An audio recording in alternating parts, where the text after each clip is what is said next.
Ah, voici la borne de recharge YM30 en monophasé pour véhicules électriques.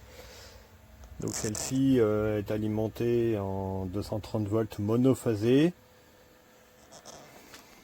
32 ampères, et c'est pour charger en 7200 watts maximum. Là. Donc le câble 6 carrés, donc en amont il faut prévoir obligatoirement au moins du 6 voire même du 10 carré, hein, disjoncteur, c'est même préférable. Elle est fournie avec une paterne pour suspendre le câble, la prise évidemment type 2 et la borne en elle-même.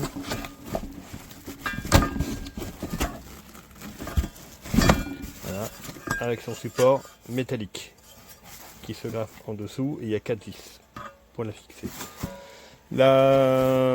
L'apparence donne une bonne qualité. Je l'ai ouverte, j'ai bien regardé, donc les connexions sont vraiment excellentes. Ça paraît pas cheap du tout. Ça me paraît vraiment de la bonne construction.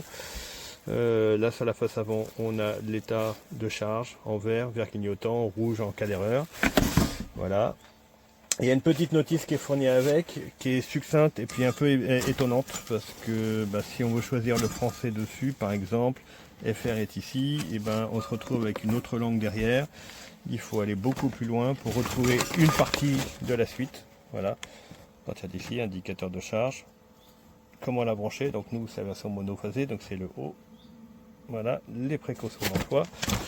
Si je la retourne, je me retrouve de nouveau avec des parties qui sont plus en français. Bon, c'est pas évident, sachant qu'il y a un QR code. Si on le flash, on se retrouve avec plusieurs notices. C'est marqué notice détaillée, mais en fait c'est exactement la même, mais en plusieurs langues, séparément. C'est-à-dire que vous pouvez avoir la version uniquement en français, ce qui est un peu plus sympa parce qu'en plus elle est en couleur. Bon, j'ai cherché partout, j'ai pas réussi à trouver. Normalement, ça devrait détailler comment la connecter, parce que là, évidemment, on a le câble, mais ça nous dit pas sur quoi connecter ça. Ça c'est plutôt un gros manque, je pense, parce que c'est très important de connecter ça sur disjoncteur, bobine MX, etc. Adapté. Alors moi, si je prends l'exemple d'une autre borne de recharge que j'ai, pareil en 7200 watts, ça a été fourni avec ces différents éléments là. Donc on va essayer de voir ça en plus gros.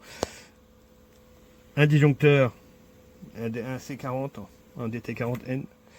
Après, ça peut être du Schneider, du Legrand, du ABB, ce que vous voulez, peu importe la marque, du moment que ça correspond. On a le 8J DT40. Alors c'est un modèle spécifique. C'est le modèle SI. Voilà. SI, c'est un peu plus cher, mais c'est adapté contre les fuites courantes continues.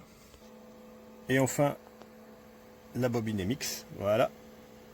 Qu'il faut connecter. Donc la bobine MX se connecte sur le côté gauche, avec ici le disjoncteur. Bon là c'est un tétra, mais c'est celui que j'ai montré tout à l'heure, c'était un monophasé. Donc à gauche la bobine MX, au milieu donc le disjoncteur, et ensuite le différentiel. Donc en gros ça nous donnerait ça si je superpose à gauche MX, au milieu le disjoncteur et à droite le différentiel. Bon là tout est là, mais je vous dis c'est du tétra, mais c'est le même principe. C'est vraiment pas un aspect à négliger. Pour la sécurité de l'appareil, de votre maison, de tout, il faut vraiment avoir un disjoncteur et ce qu'il faut derrière. C'est un élément à prendre en compte, c'est une installation à faire. Éventuellement faites-le faire par un professionnel si vous n'êtes pas sûr de vous, parce que y a vraiment beaucoup d'intensité qui passe pour charger un véhicule électrique, et surtout c'est sur le long terme, hein. C'est pas une demi-heure, ça peut être 1 heure, 2 heures, 3 heures, 4 heures, enfin voilà. Il faut vraiment que l'installation soit faite sérieusement. Alors, une fois posée, on va voir ce que ça donne. Donc, je la mets sous tension. Voilà. Donc là, elle est mise sous tension, elle s'allume verte. Elle n'est pas branchée au véhicule pour le moment. Voilà. Donc là, elle a fini d'initialiser. Maintenant, je vais la brancher au véhicule. Donc, je vais prendre la prise.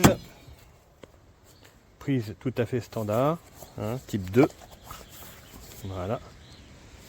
On voit bien qu'elle est bien monophasée, puisque les deux fils du bas ne sont pas branchés, L2, L3.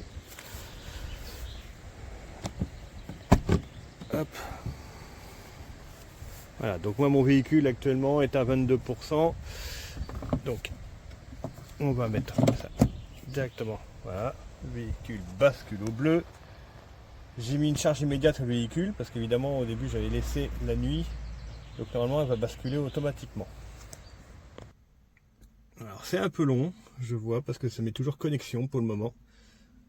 On va attendre un petit peu. Voilà, c'est parti. Faut pas oublier, il y a un petit bouton sur le côté à appuyer, là. J'avais oublié de le préciser tout à l'heure, et qui s'allume en vert aussi quand on appuie dessus. Parce que si on n'appuie pas dessus, on n'autorise pas la charge. Donc charge lente, voilà. Pour l'instant, charge à 6 kW. Et là on peut voir effectivement aussi sur le voyant de charge à l'arrière du véhicule, c'est bien en fonction.